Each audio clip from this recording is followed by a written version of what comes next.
Hi, so my name's Claire Cheshire. I'm Curatorial Officer at Museums Worcestershire. I look after 3 of the collections within Museums Worcestershire, which is the costume, the numismatics, coins and medals, and also decorative arts. But the other part of my job is I'm in charge of the exhibitions programme.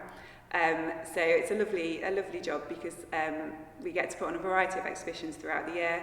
Sometimes we do exhibitions based on our own collections, like our last exhibition, Welcome View, which had just fabulous paintings like the one you can see behind me, which we don't often get to bring out and show the wealth of our collection.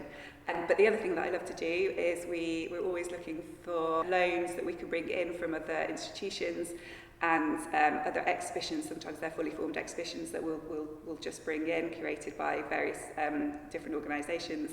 And that's lovely because we can just got the scope to do such a variety of things. So for example, last year we went from sort of the understated elegance of the Ballet Russe through to the fun and nostalgic Star Wars toys exhibition. And that's just a lovely thing to be able to do and bring to the people of Worcestershire. So I think a lot of people think that we might sit behind desks a lot, sort of tapping away on a computer and sort of being very academic, but I think the bulk of my time is spent moving boxes around, loading vans, driving them around the city. So we're quite strong as a species. I absolutely love being back in the gallery. Throughout lockdown we tried lots of different ways to engage audiences in sort of new digital formats, but there's nothing quite like coming into a gallery and seeing an artwork or an object in person. It's a very different experience, and that is something that I'm delighted that we are now able to do again now we're coming out of lockdown. It was a very interesting experience working out how to install an exhibition with social distancing measures that we had to take into account.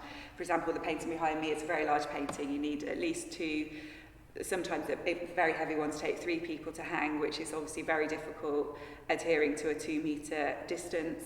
Luckily, our team of technicians are amazing and they just solved all the problems and mounted a beautiful exhibition for us.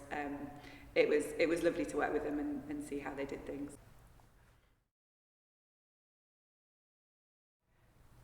So our next exhibition is called The Printed Line, and it's coming to us from the Arts Council. It's a wonderful exhibition that kind of showcases artworks from throughout the 20th century right up to the present day. It looks at the various different ways over the years that artists have exploited the printed line, the various different techniques they've used in their printmaking, sort of crosshatch lines, woodcuts, copper engravings, all sorts of different techniques. There's a lovely video that comes with the exhibition that shows a lot of these techniques in practice, so that's well worth coming to see as well. There's some big names that are coming. There's a Picasso, a Matisse, a David Hockney, just a wealth of well-known but also lesser-known artists that it's just come together, and there's sort of bold prints, abstract prints, very, very fine, beautiful, detailed figure drawings. It's just a wonderful exhibition that is a bit different, and I think people will like it a lot. I hope so. My favourite object from the Printed Line exhibition that's coming in is it's a print called The Great Bear. It's by Simon Patterson from around 1992, and it's essentially an exact copy of the London Underground. The artist worked with London Underground Limited and the cartographers to create an exact copy, but I say an exact copy, it has some really interesting subtle differences to it. So when I saw it at a previous exhibition, I spent a lot of time studying it, and I think it will be quite a popular exhibit in this exhibition because it is just a little bit different. I think people will like it a lot.